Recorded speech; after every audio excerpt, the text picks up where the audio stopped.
এই বাংলাদেশের একজন চলচ্চিত্র নায়ক ইলিয়াস কাঞ্চন এক সময়ের খুব জনপ্রিয় নায়ক ছিল। শত শত সিনেমায় সে অভিনয় করেছে। আজকে তার বয়স হয়েছে, সে মারাত্মক অসুস্থ হয়ে পড়েছে।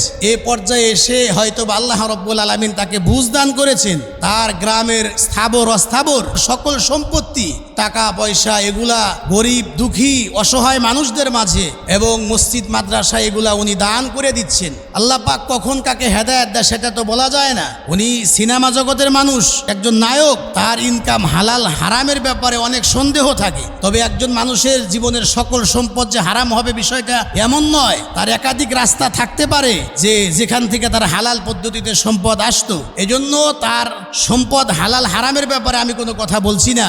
এবং সে সিনেমা জগতের চলচ্চিত্রের নায়ক ছিল, সে ভিন্ন জগতের মানুষ ছিল। তার আখেরাতে তার বিচার কি হবে সেটা তো আল্লাহ পাকই ভালো জানেন। ইন্নামাল আমালু বিল খাওয়াতিম। তবে একজন মানুষের শেষটা দেখে আল্লাহ রব্বুল আলামিন বিচার করবেন। শেষ যার সুন্দর হয়, ভালো হয়, আশা করা যায় তার আখেরাতটাও সুন্দর হবে। নায়ক ইলিয়াস কাঞ্চন তার সম্পদের বড় একটা অংশ গরিব দুঃখীদের মাঝে, অসহায় মানুষদের মাঝে সে তার স্থাবর অস্থাবর এই জায়গা জমি ধন সম্পদ গরিব দুঃখী অসহায় মানুষদের মাঝে উনি দান করছেন। বিভিন্ন মসজিদ মাদ্রাসা দান করছেন। উনি এখন ভালোর দিকে ফিরে আসতে চাচ্ছেন। আল্লাহ পাকের ইচ্ছা, দোয়া করব আল্লাহ রব্বুল আলামিন যেন তাকে পরিপূর্ণ হেদায়েত দান করেন।